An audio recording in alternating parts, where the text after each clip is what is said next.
Fala Histórico, sejam bem-vindos a mais um podcast do Cine Histórico, o podcast onde nós unimos cinema e filosofia para refletir sobre grandes filmes da história. Hoje nós vamos falar sobre No Other Choice, novo filme do Park Chan-wook, um diretor conhecido por explorar zonas morais bastante desconfortáveis. E aqui ele vai ainda mais longe ao nos confrontar com uma pergunta perturbadora: até onde uma pessoa iria quando acredita que não tem mais escolha? Como o nome do filme fala, né? No Other Choice. O filme parte de uma situação bastante comum. Eu não cheguei a passar, felizmente, né? Mas acho que o Chico vai agregar bastante. Eu tava assistindo o filme e lembrando lá dos idos de 2015, Chico, quando a gente passou pelaquela crise lá do mensalão, né? Do petrolão, e muita gente foi demitida na nossa empresa. Você acabou sendo um deles. Então, ele realmente passa por essa situação comum, né? Desemprego, pressão social, fracasso profissional, mas rapidamente o filme abandona qualquer leitura simplista e acaba partindo para essas decisões morais desconfortáveis que o diretor costuma passar. Então, No Other Choice não é sobre um sistema que força alguém ao mal, mas sobre como os seres humanos constroem narrativas internas para legitimar decisões extremas. Então, se você é novo por aqui, já se inscreve no canal, deixa seu like para fortalecer a divulgação, para que o podcast chegue ainda a mais pessoas. Então, para a gente já começar, Chico, fala aí o que você achou do filme, se você relembrou um pouco lá de 2015, fala aí quais foram as reflexões que você teve do filme. Então, mas eu acho que a crise que deu foi no período da Lava Jato. Foi depois desse período. Acho que foi tudo junto, cara. Não lembro, acho que misturou muita coisa. Porque eu lembro que foi já no segundo governo da Dilma. É uns 6 anos depois primeiros escândalos que deram, né? Mas eu lembro que assim, foi conturbado na empresa, assim, tinha assim, no dia que eu fui demitido, foram, se eu não me engano, 5 pessoas do setor. Foi mais não? Eu tinha a impressão que tinha sido mais. Não, é porque foi semana a semana. De cabeça eu lembro de você, Guilherme, tá aí já. E não, teve a Fernanda também. Fomos nós, Guilherme, Thaís, Fernanda e eu. Fomos 4 nesse dia. Pelo menos 4. Mas lá no RH tinha, assim, umas 100 pessoas para fazer. Assim, a mesa cheia de crachá e o pessoal do RH demitido um monte de gente. No final, até o pessoal do RH foi demitido também, né? Ficou uma pessoa ou outra. No final, era uma pessoa do RH demitindo outra. E eu lembro que eu consegui realocar numa posição fixa, que eu conseguia tirar rendimentos mensais, foram 9 meses, mais ou menos. Nesse meio período, foi acontecendo assim, fui pegando uns trabalhos 3 diárias para fazer, 2 diárias, e aí outros trabalhos que eu tentei fazer, né, fazer comida, vender marmita, né, entregar quentinha, e a gente foi fazendo as coisas para sobreviver, né, mas... Diferente, desculpa até te interromper, mas diferente do personagem no filme, que ele fica irredutível querendo voltar a trabalhar na indústria do papel, né? Ele é bem irredutível quanto a isso. A mulher até fala, pô, vai em outro lugar, procura em outra empresa. Ele, não, papel é minha vida, eu quero voltar para a indústria do papel. A gente não, você se virou bem, né, nessa época aí, deu seus pulos. Sim, Cara, até videogame, quando eu jogava o FIFA lá, eu conseguia vender os times, né, que eu conseguia montar, o Madden, eu tinha uma certa habilidade para fazer grana no jogo, mas aí depois isso aí aí acabou me banindo, né, baniu o meu console, porque eu criei 6 contas e fui banido em 6 contas ali o comércio de moeda do jogo, que era ilegal, né, dentro dos termos lá de serviço do FIFA 14, do Madden 14, né, que é onde eu ganhava a grana, mais com o Madden que o pessoal pagava em dólar. Mas a gente foi dando jeito, né, de dar os pulos e continuar. Acabou que por ter, assim, bons contatos no ramo, né, eu consegui realocar, mas eu tive colegas que não voltaram mais, né. O Guilherme nunca voltou para a indústria, né? Não voltou mais.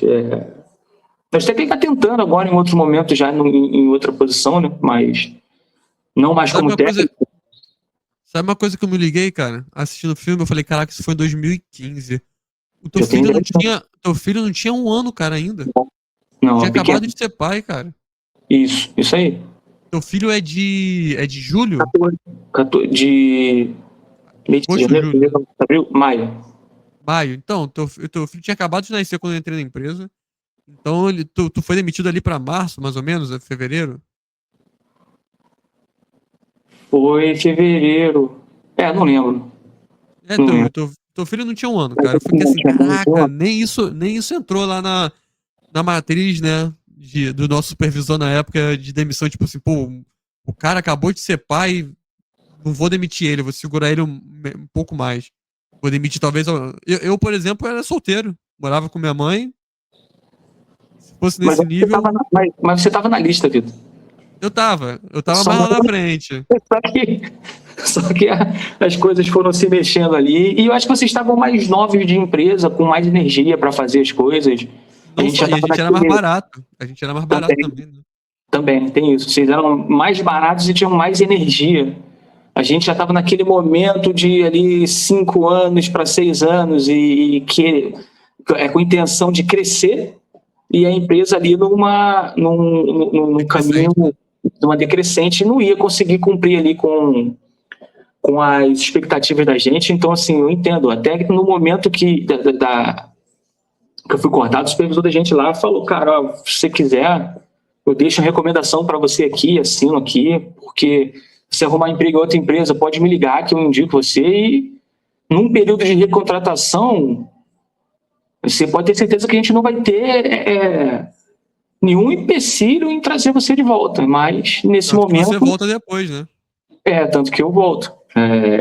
5 anos depois. 5 anos, né? Isso. Só que no filme a gente vê que a indústria do papel é uma indústria menor, tinha poucas empresas. E aí é engraçado, tem partes cômicas também no filme, acho que o diretor faz isso muito bem. É o mesmo diretor de Old Boy, não sei se você já assistiu esse filme. Esse não, eu assisti A Criada. Mesmo diretor também. E você vê que ele identifica ali alguns concorrentes que seriam melhores que ele. São 2 ou 3? Dois. O terceiro já é uma outra parada. Então não entendi muito bem. Depois tu me explica o terceiro então. É. Porque ele identifica essas pessoas e fala assim: pô, qual é a única maneira de eu concorrer com esses caras e ganhar?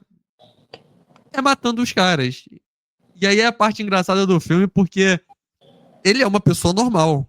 Entendeu? Imagina você aí que tá escutando a gente, assistindo a gente, ter essa ideia mórbida de matar seus concorrentes de emprego, mas tem que tomar coragem ali na hora, aí a arma cai, aí tu começa a brigar pela arma, pô, é engraçado e tem a parte trágica também do filme. E tu vê que ele tá o tempo todo preocupado com os caras que ele vai matar, cara. Porque, assim, Sim. lá no primeiro, ele tá armando o cerco, né? E ele fica naquela parada que ele quer fazer o negócio, não quer ser pego, obviamente, né? E ele fica espionando o cara. Ele começa a ver que o cara tem um monte de problema, que o cara tá tristão, que foi demitido, que o cara tá... A mulher tá traindo ele. Entendeu? E a gente vê que a mulher tá traindo o cara, mas depois tem até um diálogo entre eles dois, entre o cara e a mulher. E a mulher tenta trazer o cara de volta. Igual a mulher dele, do principal, né? Tenta trazer ele de volta. Pô, por que tu não tenta fazer outra coisa? Por que tu não vamos vender a casa, vamos fazer isso? A mulher tem um plano, a esposa dele tem um plano pra Ela é bem decidida, bem ativa, E assim, não, tem que ficar lá tal. E quando ele vai lá, o cara faz a mesma coisa. E a mulher lá do outro cara, que é o concorrente dele, também tá tentando fazer. Pô, cara, você tem um negócio da música, por que tu não vamos fazer um bar de música, um café de música? Pô, a gente tem as coisas aqui, disco pra caramba, vitrola, a gente pode ter os equipamentos tudo pronto, por que não vamos fazer? Porque, pô, quando eu te conheci, você é um cara que você chegou, você falou um negócio bonito pra mim e tal, a gente tava no café e tal, e o cara tá lá, tomando cerveja, comendo um negócio de um frango, sujando a cara toda, ele meio abobado, ele não consegue nem ouvir a mulher dele tentando meio que reacender o relacionamento deles. Pô, cara, quando eu te conheci, tu era um cara pulsante e tal, agora você fica aí, cara, tu bebendo. Ele fala, pô, e ele também era alcoólatra e tinha parado, né? Ele parou quando ele recebeu a mensagem falsa do personagem principal, né? Falando que tinha uma empresa e que era pra mandar o currículo, porque ele queria estudar os concorrentes. Sim. E aí ele manda essa mensagem falsa, fala assim, ó, manda só por papel pra ele estudar, né, os concorrentes. Isso, então, e ele faz um estudo maneirão, ele vai tirando todo mundo que ele sabe. Não, esse aqui vai perder pra mim, vai perder, ele deixa só os dois principais concorrentes. Aí, nisso dele ficar espionando o cara pra conseguir matar ele vê a mulher do cara com outro maluco. Aí ele arma o cerco pro cara voltar em casa pra ele poder atirar no cara. Não, na verdade o encontro dele do AA tinha cancelado. E ele volta mais cedo. Aí ele tenta falar, não, cara, não entra aí, ele não quer que o cara, descubra. Que ele fica com a vida dele já tá uma merda, né? A vida do cara, o cara vai descobrir isso, aí o cara vai lá, descobre, fica triste, rola todo lá no chão lá, ele vai embora, né, ele volta, quando ele vai...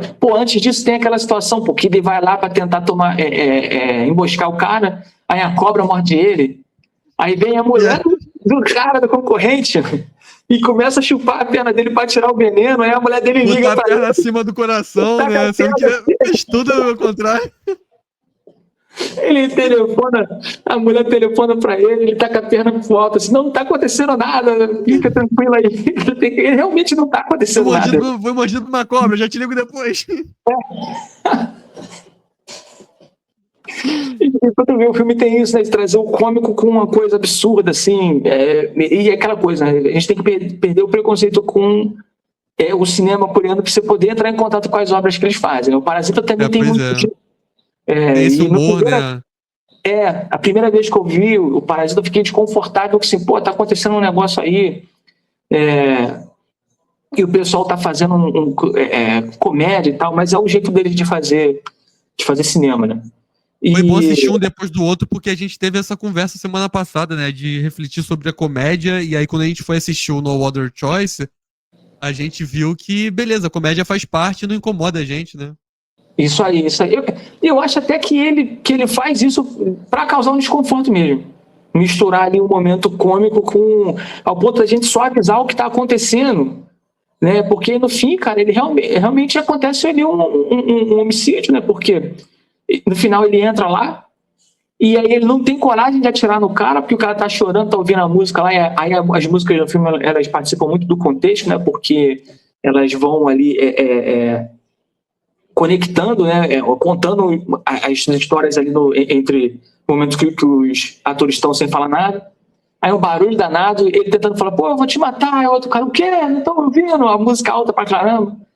Aí ele, no final, fica com medo, porque assim, ele esconde dentro de uma luva, ele vai tirando a luva, tem outra luva, até aparecer a arma, aí a mulher chega, fica aquela coisa, no final pega um tiro de raspão, ele começa a achar que ele que é o cara que tá traindo, né, que é o namorado da esposa dele, né, mas não tem nada a ver, ele só entrou ali pra matar ele, tava pegando a esposa dele, era outro tipo de crocodilagem que tava acontecendo ali. Crocodilagem?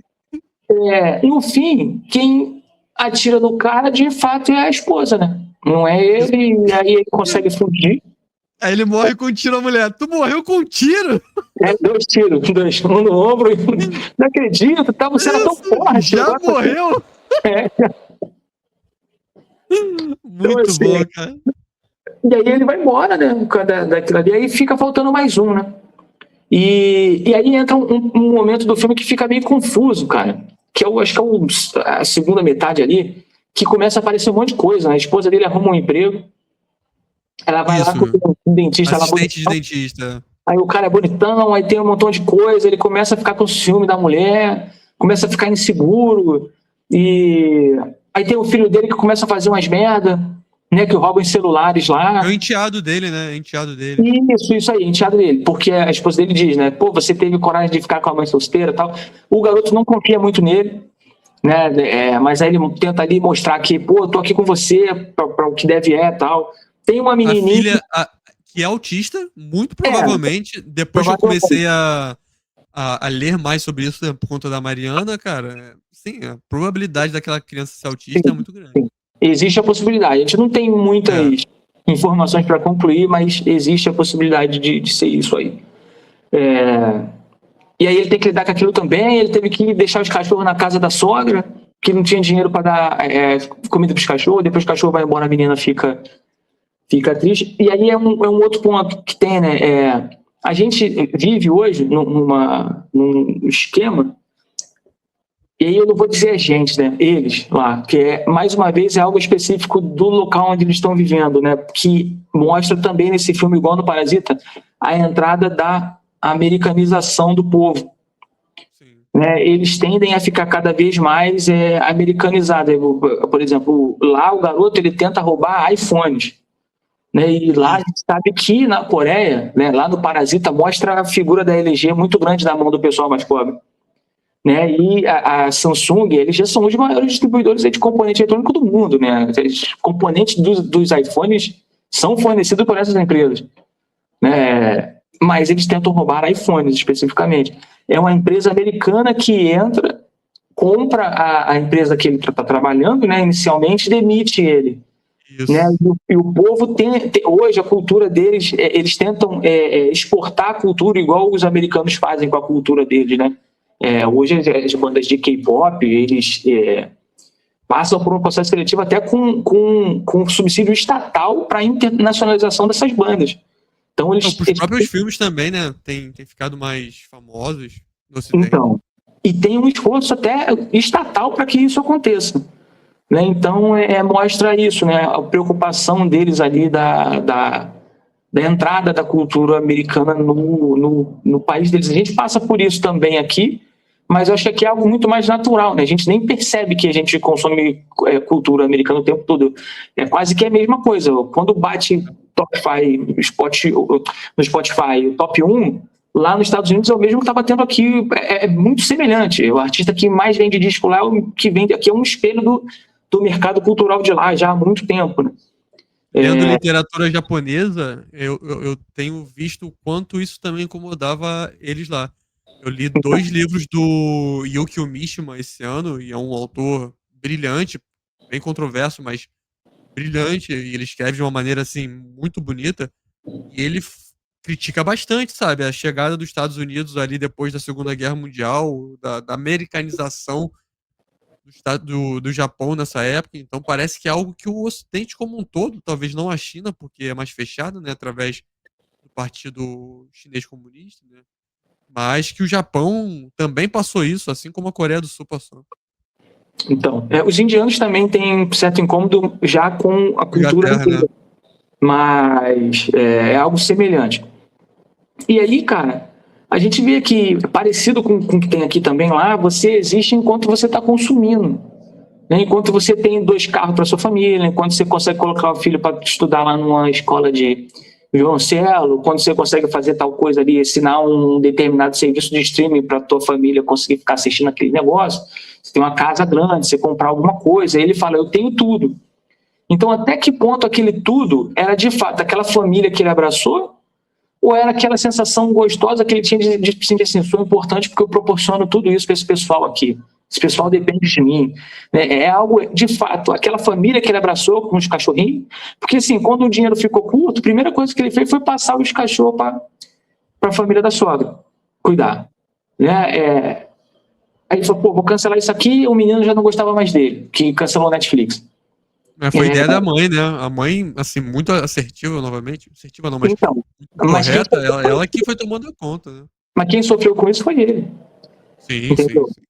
A mãe estava bem decidida e... eu vou sair do tênis. Ela mandou muito bem, né? Então, eu vou sair do tênis, eu vou começar a trabalhar, o cara já não sentia mais à vontade. A partir do momento que a mulher dele trabalha, lá no trabalho tem um cara. Bonitão, o BTS lá. Com mais dinheiro do que ele naquele momento. Ele já não se sente seguro mais. Entendeu? Então, ele só se sentia gente enquanto ele produzia e consumia, e proporcionava consumo aos outros. E a gente já conversou do metamorfose já, né? A perda do valor do indivíduo depois que ele perde o emprego. E o curioso é que ele estava gastando dinheiro com os negócios ali que, principalmente no caso da filha, enquanto a filha estava naquela aula de violoncelo cara que ele pagava, a garota não estava desenvolvendo. Ele pegou e colocou a garota para aprender sozinha. Ela desenvolveu uma forma lá, pictográfica, de decorar a partitura. Porra, é muito foda isso.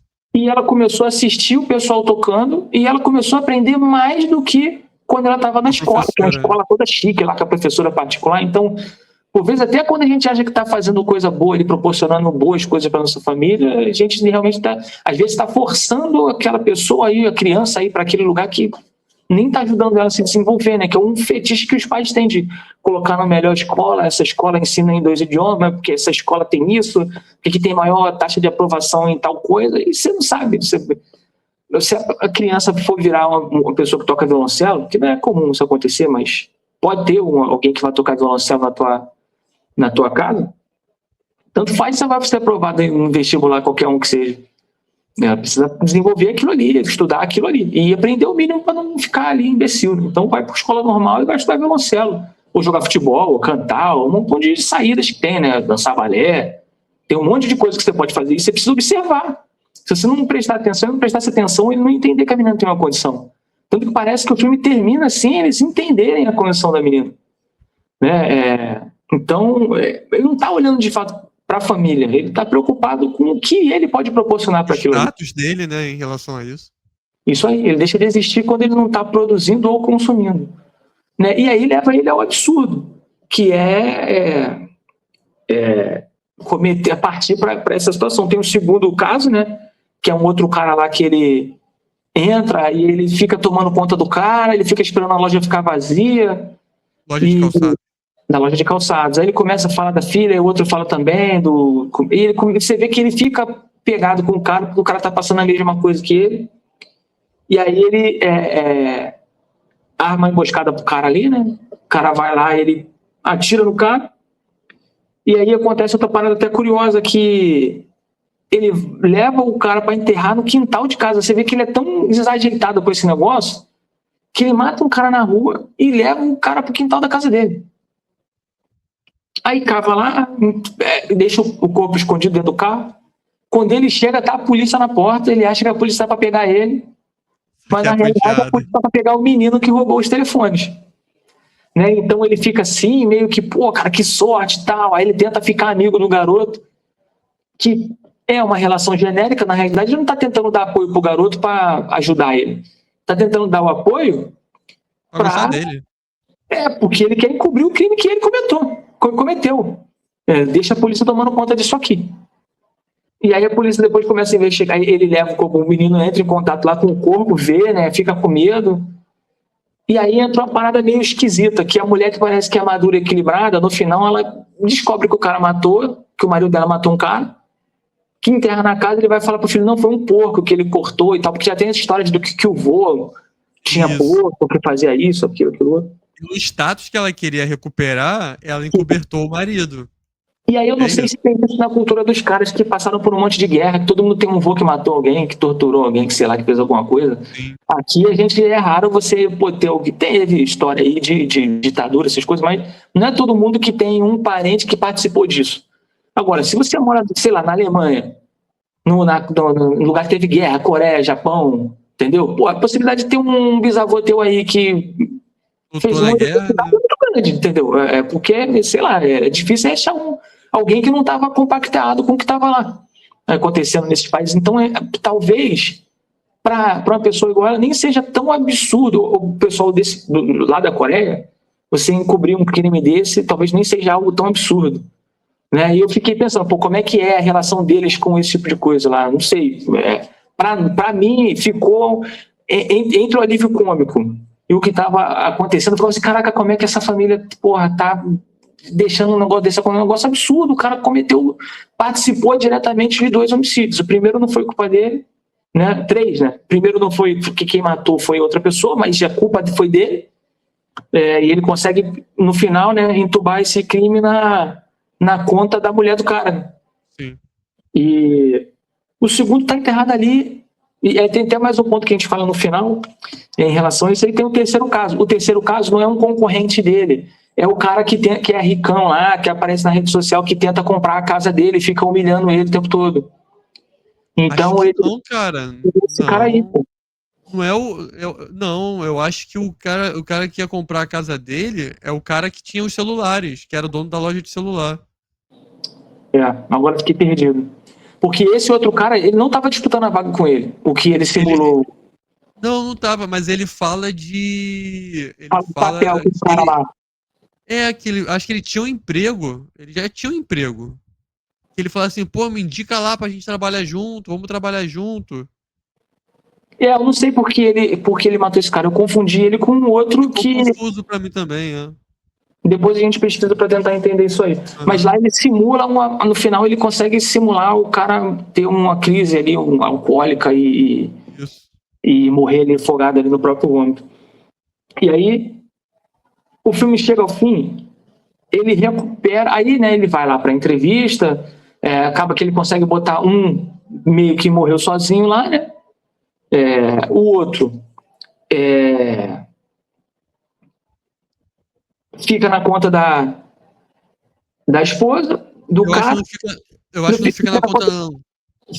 Parece que ele que mata o outro cara porque o pessoal identifica que ele tem crise com alcoolismo, que tem não sei o quê. E ele sumiu. Sumiu. Isso aí. O outro sumiu. Ele ficou na conta do cara que sumiu. Só que o cara que sumiu tá enterrado no quintal dele. Exato. Ele recupera os status, né? Ele consegue pegar o dinheiro de volta, ele começa a reconstruir a casa, ele recupera um emprego, mas a impressão que dá é que nada na vida dele volta a ser como era antes, porque no começo mostra a família toda ali fazendo um churrasco, todo mundo feliz, né? Todo mundo se abraçando, eu tenho tudo, e um dia ensolarado, e todo mundo sorrindo, e no final tá todo mundo sério, de preto, chovendo pra caramba, ele falando, pô, vamos num piquenique? Aí a mulher falando, não, a gente não vai em piquenique não. Tá frio, vamos deixar para outro dia, ou seja... Não, vamos fazer um porco no churrasco que ele fala. Que aí ela fala... O cachorro desenterrando o buraco, cara. E aí toda hora a mulher fala, não desenterra aí não, vai pra lá, cachorro. Porque o cachorro sabe que tem uma pessoa morta ali dentro, né, cara? Então, ou seja, parece que ele não vai nunca mais voltar a ter aquela vida que ele teve, sabe? Ele perdeu tudo. Ele falou, eu tenho tudo, agora ele não tem mais nada. Ele voltou a ter emprego, ele voltou a ter a condição social, status. Mas a família como ele tinha não vai existir mais. E ele volta para a empresa, dá para ver que ele é sempre super engajado com o pessoal no começo do filme. E ele volta para trabalhar num lugar que é só ele trabalhando. O resto é tudo robô. O resto é tudo robô. Então ele fica lá, tal, ele está feliz. Problema que não tem mais os colegas de trabalho. Ele estava até querendo organizar um sindicato, né? Mas ali agora no final já não tem mais nenhum colega e tá bom. A família, contanto que ele pague as contas, tá tudo bem. Os cachorros voltaram e beleza, mas recuperar a vida que ele tinha no início do filme, não me parece que aquilo vai voltar algum dia, né? Também acho que não, cara. Mas uma coisa que mais me assusta é o que tu falou, cara, esse status social que às vezes você chega num nível não só de status, mas de posse também, né? Que você quer prover pra sua família e é tudo muito volátil, né, cara? Da noite pro dia você pode perder, cara. E é muito doido. Quem fala muito disso é o investidor sardinha, né? Pra você continuar ali alguns degraus abaixo do que você pode, pra não subir muito e depois levar um revés e você ficar igual o personagem do filme, né? Tendo que... perdendo, né, todo o status e tudo que você provia pra sua família, você não consegue prover mais.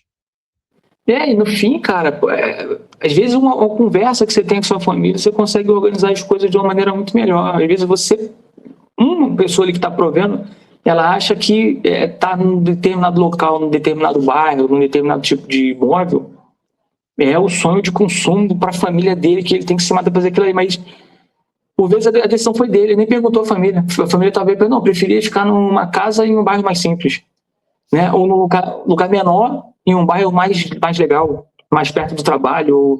É que nem lá tem no livro lá do Rush, Pelas Décadas, tem entrevista com a mãe do Geddy Lee, e a mãe do Geddy Lee fala que eles fugiram lá do Holocausto, foram pro Canadá, aí ela e o esposo trabalharam pra caramba para poder ter uma casa boa, num bairro legal, numa escola muito boa para botar as crianças, porque as crianças eram super felizes ali naquele lugar ali em Ontário e tal.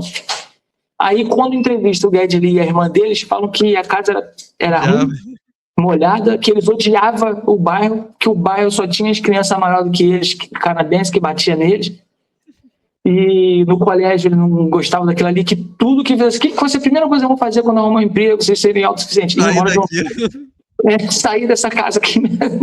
Então, assim, talvez os pais deles morreram achando que estavam fazendo melhor para os filhos. E os filhos não queriam nada daquilo, não queriam morar em outro lugar, não queria estar ali. Muito doido, né, cara? Não tem como criar uma criança sem trauma, como diria a Mariana. Então a função do pai é botar um montão de trauma mesmo na cabeça das crianças, né? Alguns capricham e colocam de verdade. Mas ali a menina do violoncelo, ela queria só os cachorros e poder estudar o violoncelo sozinho, sem a professora atrapalhar. Então, o status, até onde o status realmente ele é um status. É uma coisa só da cabeça de um daqueles membros ali. Que ele está se torturando porque ele acredita que tem que manter todo mundo naquele mesmo nível ali, mas para a família mesmo não precisa nada. Não dá, Tem comunicação não dá. Tem comunicação. Então é isso aí, pessoal. Se vocês chegaram até aqui, não deixe de deixar seu like. Comente aqui um filme que você quer que a gente traga. Estamos muito perto já de começar a entrar aí na leva dos filmes do Oscar. Já estou preparando alguns. Eu acho que semana que vem a gente não tem filme ainda marcado para assistir, então a gente talvez comece já a entrar nos filmes do Oscar. E eu vejo vocês na próxima. Valeu, pessoal. Até mais.